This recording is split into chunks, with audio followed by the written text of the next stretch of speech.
بسم الله الرحمن الرحيم اشرح لي صدري السلام ولا حول ولا قوة إلا بالله. السلام عليكم ورحمة الله وبركاته. الفاتحة. أعوذ بالله من الشيطان. بسم الله الرحمن الرحيم الحمد لله رب العالمين إياك نعبد وإياك نستعين اهدنا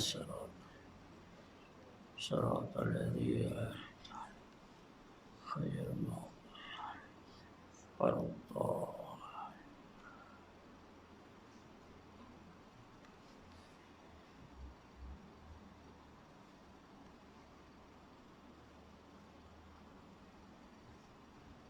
بسم الله الرحمن الرحيم الحمد لله رب العالمين والصلاة والسلام على أشرف الأنبياء والمرسلين وعلى آله وأصحابه أجمعين.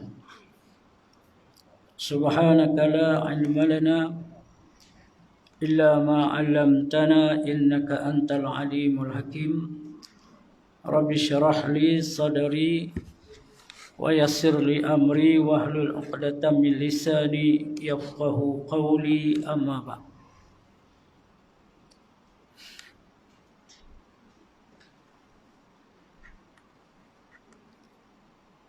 Pertama-tamanya kita panjatkan rasa syukur kepada Allah Subhanahu wa taala kerana dengan izin dan limpah kurnia-Nya, kerana dengan taufik dan hidayah-Nya, kerana dengan rahmat dan kasih sayang Allah, hari ini kita dapat berhimpun di sini. Kita dapat menyedut udara yang segar yang diberikan oleh Allah secara percuma. Kita dapat melihat keindahan yang Allah Ta'ala berikan pada dunia yang fana ini, yang akan binasa ini. Alhamdulillah, pada pagi yang penuh barakah ini juga kita dapat bertemu kembali dengan anak isteri kita. Karena sebelum ni kita dimatikan seketika, kita tidur semalam. Dan Alhamdulillah, kita dibangunkan oleh Allah dalam keadaan sehat walafiat untuk meneruskan agenda kehidupan kita dan tanggungjawab kita. Dan kita tidak lupa ketika kita bangun dari tidur, kita membacakan doa yang diajar oleh Rasul sallallahu alaihi wasallam. Pendek sahaja. Alhamdulillahilladzi ahyana ba'dama amatana wa ilaihin nusyur. Segala puji bagi Allah yang telah menghidupkan kami setelah mematikan kami, dan kepada Engkau kami akan dikembalikan. Entah bila, di mana dan bagaimana kita akan dikembalikan oleh Allah Subhanahu wa taala, yang pastinya kullu nafsin za'iqatul maut. Setiap yang bernyawa pasti akan merasai kematian. Mudah-mudahan kita yakin dan percaya kehidupan kita berdoa kepada Allah yang Maha Pemurah. Ya musabbibal asbab, wahai Tuhan penyebab kepada segala sebab yang berlaku dalam kehidupan kita. Sebab yang baik ke, sebab yang buruk ke, sebab yang menyenangkan ke, ataupun yang menyusahkan. Ya musabbibal asbab, Tuhan yang menyebab kepada segala sebab. Ya fatihal abwab, wahai Tuhan pembuka kepada segala pintu. Pintu kebaikan, pintu keburukan, pintu kejayaan, pintu kemenangan, pintu kegagalan, pintu kehinaan, semua Tuhan yang Maha Kuasa. Ya sami'al aswat, wahai Tuhan yang Maha mendengar segala suara, rayuan, permintaan, doa-doa orang yang dalam keadaan sangat memerlukan bantuan dan bimbingan. Ya qadiyal hajat, ya mujibad da'wat, wahai Tuhan yang menyempurnakan hajat, wahai Tuhan yang meluluskan segala permintaan. Semua kita berdoa. Kita tidak boleh lari untuk berdoa. Dan Tuhan suka kita berdoa. Sebab itu Tuhan sebut, wa qala rabbukum ud'uni astajibtu lakum. Berdoalah kepada aku, nescaya aku perkenankan. Doa adalah ibadah yang paling mudah, yang harus kita pertingkatkan. Apatah lagi kita sudah berada pada 11 Ramadan hari ini kan. Sebelah kan? Alhamdulillah. Masa berlalu. Begitu cepat, begitu pantas. Kita rasa, lah baru sekejap. Dah sebelah dah no. Maknanya, Nabi kata tu, awwaluhu rahmah, awsatuhu maghfirah, akhiru itqun minan nar. Kita dah masuk fasa yang kedua. Jadi kita kena laju, kita kena tingkatkan amalan, kita tak mau dah leka, alpa dan lalai. Ramadan dulu mungkin kita alpa, leka dan lalai. Tapi Ramadan kali ini aku nak rebut. Apatah lagi ada malam yang istimewa yang harus kita berdoa kepada Allah supaya pertemukan kita ahli keluarga kita. Iaitulah malam Lailatul Qadar. Mudah-mudahan Allah pertemukan kita insya-Allah. Amin ya rabbal alamin. Kalau kita bertemu dengan Lailatul Qadar, tuan-tuan, satu nikmat yang begitu besar. No? Allah turunkan para malaikatnya untuk mengaminkan doa kita. Dan kita akan keluar daripada bulan Ramadan ini. 1 Syawal. Yuladu alal fitrah. Keluar dalam keadaan lahir tidak ada dosa. Mudah-mudahan insya-Allah. Amin ya rabbal alamin. Baik. Hari ini kita akan bercakap tentang takwa juga. Hari itu minggu lepas saya bercakap tentang, saya tak lupa lah, ada 3 perkara saya bercakap hari itu. Tapi hari ini ada kaitan jugalah berkaitan dengan takwa dalam masa yang ringkas ini, iaitu masih juga pada ayat yang Al-Baqarah ayat 183 tentang kewajipan berpuasa itu. Objektif dia ialah takwa, la'allakum tattaqun. Dan minggu lepas saya sebut juga bahawa takwa itu adalah untuk mencari redha Allah dalam semua amalan kehidupan kita. Kita nak cari redha Allah. Dalam sembahyang sekali lagi, ketika kita angkat takbiratul ihram, kita akan baca doa iftitah. Semua orang akan baca doa iftitah. Dalam tu dia sebut iqrar kita. Qul innas salati wa nusuki wa mahyaya wa mamati lillahi rabbil alamin. Katakanlah, sesungguhnya salati sembahyang aku, wa mahyaya kehidupan, wa mamati kematianku, wa nusuki ibadahku. 4 perkara yang merupakan jadual rutin harian kita dalam kehidupan. Semuanya kita sebut ending dia lillahi rabbil alamin. Semata-mata mencari redha Allah. Bila kita dapat redha Allah, kita dapat takwa. Bila kita dapat takwa, itulah anak kunci syurga. Ataupun kita kata tiket untuk ke syurga. Memanglah orang bertakwa, orang yang baik, innal abrara lafi na'im. Orang yang baik itu tempat dia dalam syurga. Baik. Apa makna takwa? Al-Imam Hasan Al-Basri mengatakan takwa itu ialah takut kepada Allah dengan melaksanakan kewajipan dan meninggalkan larangannya. Itu kata Hasan Al-Basri. Al-Imam Hasan Al-Basri. Manakala Sayyidina Ali karamallahu wajhah memberikan pengertian takwa itu kepada 4 perkara. Yang pertama, menurut Sayyidina Ali, yang pertama takut kepada Allah Subhanahu wa taala kerana cinta dan kasih kepada Allah. Bukan kerana takut azab Allah, api neraka Allah, bukan kerana takut dengan azab kubur, tetapi takut kepada Allah itu kerana cinta dan kasih kepada Allah. Sebab kita dimasukkan ke syurga. Sama ada kita diazabkan di neraka ataupun kita bahagia. Sa'idun fid dunya, saqiyun fil akhirah, ataupun sa'idun fid dunya wa sa'idun fil akhirah.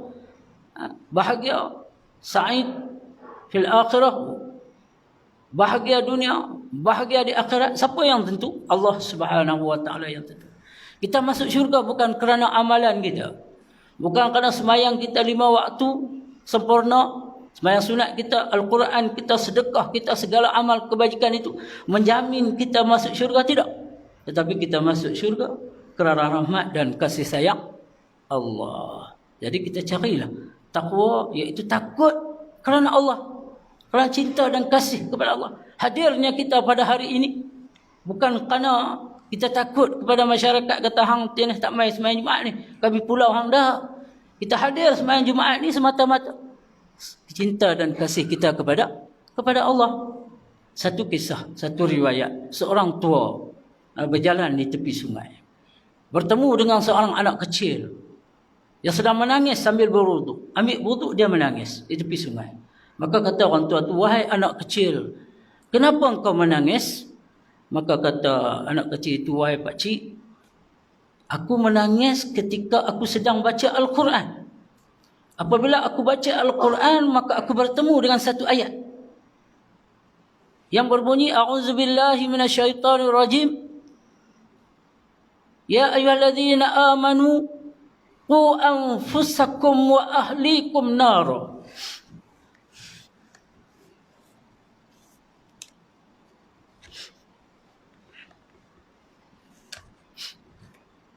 Wahai orang-orang yang beriman, peliharalah diri kamu dan keluarga kamu daripada azab api neraka. Anak kecil itu menangis sebab dengan ayat ni hati kita keras. No. Kita baca Al-Quran, tapi Al-Quran tu hidup tak? Memberi bekas tak? Memberi jiwa tak kepada kita? Ramadan ni memang kita baca Al-Quran. Kita kena tingkatkan lagi supaya ayat Al-Quran yang kita baca itu memberikan bekas pada jiwa kita. Sebab kita tahu, wa nunazzilu minal Quran ma huwa syifaa'un wa rahmah. Al-Quran itu adalah penyembuh dan rahmat kepada kita. Apatah lagi ayat yang dibaca oleh anak kecil ini. Ya ayyuhalladzina amanu qu anfusakum wa ahlikum nara. Wahai orang-orang yang beriman, peliharalah, jagalah diri kamu dan keluarga kamu daripada azab api neraka. Bila dia baca ayat ni, dia faham makna dia, dia menghayati, dia menangis. Dia menangis sungguh-sungguh. Kenapa? Cinta dan kasih kepada Allah. Kenapa? Kerana takwa dia. Pakcik tu kata apa? Hang tak selalu teriaklah. Sabar. Hang jangan teriak. Sebab hang kanak-kanak. Hang terpelihara. Hang tak banyak dosa. Pakcik ni orang tua memang banyak dosa. Pakcik makan garam dulu pada hang. Hang muda lagi setahun jagung. Hang tak banyak dosa. Hang jangan bimbang. Hang terpelihara. Dia kata, Pakcik seorang yang sihat. Pakcik seorang yang ada akal yang waras. Ketika pernah dah pakcik terfikir, ketika orang nak menyalakan api, macam kita masak nasi kawah lah. Dulu, orang tua dulu masak nasi kawah pakai kayu api. Ketika orang nak menyalakan api pakcik, orang akan ambil ranting-ranting kecil bakar dulu bagi hidup api. Betul tak? Betul tak pakcik? Orang ambil ranting-ranting kecil, bakar dulu bagi hidup api, baru orang buah tongkai kayu hak besar. Pakcik tu tak kata apa. Betul juga. Memanglah macam tu orang masak dulu kawah pakai kayu api, kita nak menyalakan api, kita buah ranting-ranting kecil dulu. Nak bagi hidup. Lepas tu baru kita buah tongkai kayu hak besar. Dia kata, pakcik bayangkan neraka Allah. Jadi yang nak dimasukkan ke dalam neraka Allah tentulah anak-anak kecil seperti saya sebelum dimasukkan orang tua. Itu fikiran dia. Maknanya tuan-tuan, dia berfikir bahawa kerana takwa dia itu menjadikan dia berfikir tentang ayat-ayat Allah, yang ayat itu memberikan bekas kepada dia, dan dia sentiasa berfikir bagaimana nak cinta dan kasih kepada Allah, dan dia berfikir bagaimana nak tingkatkan ketakwaan dia. Hebat anak kecil tersebut. Takwa yang pertama tadi ialah makna takwa, kata Sayyidina Ali, takut kepada Allah. Yang kedua, maksud takwa, kata Sayyidina Ali, menjadikan Al-Quran sebagai panduan dalam kehidupan. Dalil dia yang kita duk baca surah Al-Baqarah, Alif Lam Mim, Bismillahirrahmanirrahim, Alif Lam Mim, Zalikal kitab la raiba fi hudal lil muttaqin. Kitab Al-Quran itu tidak ada ragu-ragunya, menjadi petunjuk kepada orang yang bertakwa. Orang yang bertakwa tak boleh lari daripada Al-Quran. Kena baca Al-Quran, kena tadabbur Al-Quran, kena beramal dengan Al-Quran dalam kehidupan mereka. Kena tanya Al-Quran, fa in tanaza'tum fi syai'in farduhu ila Allah wa Rasul. Sekiranya kamu bertelingkah, berselisih faham, faruddu ila Allah wa Rasul, kembalilah kepada Allah dan Rasul, iaitu kembalilah kepada Al-Quran. Kita jadikan Al-Quran teman kita atas dunia, dan kita jadikan Al-Quran teman kita di dalam kubur nanti dan juga di akhirat nanti. Nabi SAW sebut, Iqra'ul Quran, fa innahu ya'ti yawmal qiyamah syafi'an li ashabi. Bacalah Al-Quran. Kerana sesungguhnya Al-Quran itu akan datang di yaumul akhirah nanti, beri syafaat kepada pembacanya. Tuan-tuan, bulan Ramadan, bulan Al-Quran. Syahrul Ramadan alladhi unzila fihi Al-Quran. Bulan Ramadan padanya diturunkan Al-Quran. Tuan rumah Ramadan ialah Al-Quran. Minggu lepas saya sebutlah. Nabi Muhammad SAW mulia dengan Al-Quran. Malaikat Jibril mulia dengan Al-Quran. Ramadan dimuliakan Allah, disandarkan idhafah dengan Al-Quran. Maka kalau kita nak jadi orang yang hebat, nak jadi orang yang mulia, Al-Quran mesti duduk dalam dada kita. Mestilah sentiasa kita baca, kita renung, kita tadabbur dan kita beramalkan. Itu pengertian takwa, kata Sayyidina Ali yang kedua. Yang ketiga, kita redha dengan rezeki yang diberikan oleh Allah, sama ada sedikit ataupun banyak.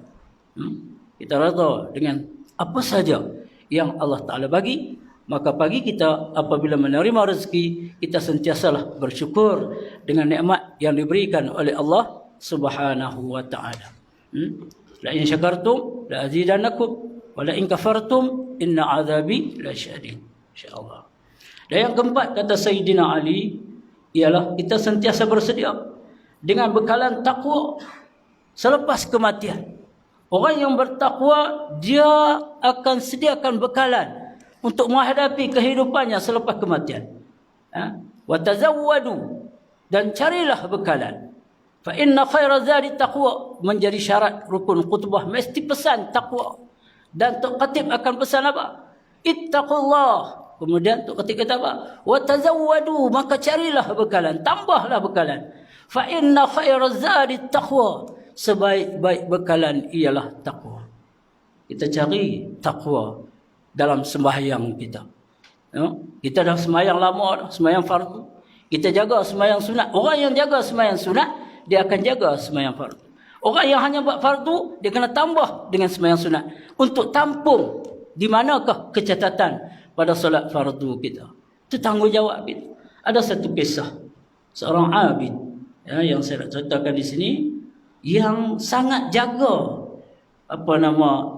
takwa dia, sangat jaga sembahyang dia. Tangisan seorang abid nama dia Isam bin Yusuf.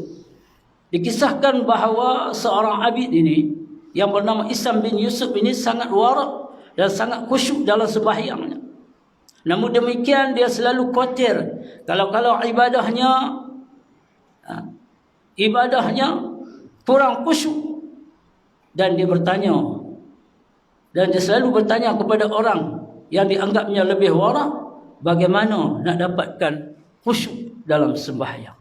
Tuan-tuan, kita sembahyang bagi 5 waktu tambah dengan sunat, soalnya dapat tak khusyuk tu?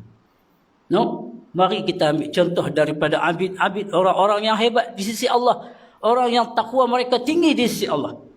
Maka pada satu hari, Isam menghadiri majlis seorang abid yang bernama Hatim Al-Assam dan bertanya, wahai Aba Abdul Rahman, gelaran kepada Hatim, bagaimanakah caranya tuan sembahyang? Dia tanya kepada Hatim ni, Isam ni, dia bertanya kepada Hatim Al-Assam, gelarannya Aba Abdul Rahman. Dia tanya kepada Hatim, bagaimanakah tuan sembahyang? Lalu kata Hatim, apabila masuk waktu sembahyang, aku berwuduk zahir dan batin. Tuan-tuan, isu dia ialah berwuduk zahir dan batin. Bagaimanakah wuduk batin itu ya Abul Rahman? Tanya Isam. Lalu berkata Hatim, wuduk zahir sebagaimana biasa, iaitu membasuh semua anggota wuduk dengan air, sementara wuduk batin ialah membasuh anggota dengan 7 perkara. Tuan-tuan, ambil peringatan, kita cek tengok, adakah kita berwuduk dengan wuduk yang batin. Wuduk zahir tu kita dah buat lah. Kita nak ambil wuduk yang batin. Yang pertamanya nak ambil wuduk batin ni, pertama syarat dia, kata Hatim, ialah bertaubat kepada Allah. Taubat. Kerana 7 anggota badan kita itu banyak melakukan dosa tanpa kita sedar. Maka kita bertaubat. Tubu ilallah taubatan nasuha. Bertaubatlah kepada Allah dengan taubat yang sungguh-sungguh. Kullu ibn Adam qatta'un. Setiap anak Adam melakukan kesalahan. Kullu ibn Adam qatta'un. Dan setiap anak Adam melakukan kesalahan. Dan setiap kesalahan itu perlu bertaubat kepada Allah. Yang kedua, menyesali akan segala dosa yang telah dilakukan. No? Kita sentiasa menyesali, muhasabah diri. Kita sentiasa tembak diri kita. Kita takkan cari salah orang. Bulan Ramadan ni kita kira orang. Kita kira kita. Aku ni tak sempurna. Kadang-kadang kita suka bercakap tentang orang. Bercakap tentang kelemahan orang. Tapi diri kita sendiri pun banyak lemah. No? Satu jari tunjuk, 3 jari main kat kita. Hang tak cerdik, hang bodoh. Kita 3 kali bodoh. Kita tembak diri kita, muhasabah diri kita. Dosa aku banyak. Istighfar aku bagaimana? Al-Quran aku bagaimana? Sembahyang malam aku bagaimana? Sedekah aku bagaimana? Tembak diri. Supaya kita boleh tingkatkan. Yang ketiga, tidak tergila-gila dengan dunia. Duk kira nak sibuk masa Ramadan. Duk kira nak sibuk berniaga begitu gini. Sampai lupakan tanggungjawab dia dalam bulan Ramadan ini, sembahyang dia dan sebagainya. Yang keempat, tidak mencari dan mengharapkan pujian makhluk, pujian manusia. Kadang-kadang dia buat kerja tu, dia kira nak. Jadi wuduk yang batin itu, dia hanya mengharapkan imanan wahtisaba.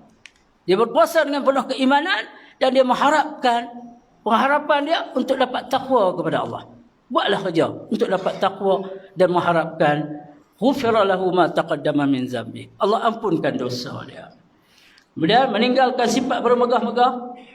Kemudian meninggalkan sifat khianat dan menipu.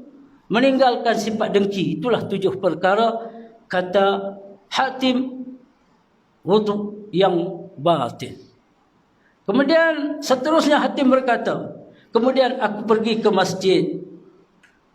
Aku kemaskan semua anggotaku dan pakaianku. Aku menghadap ke arah kiblat.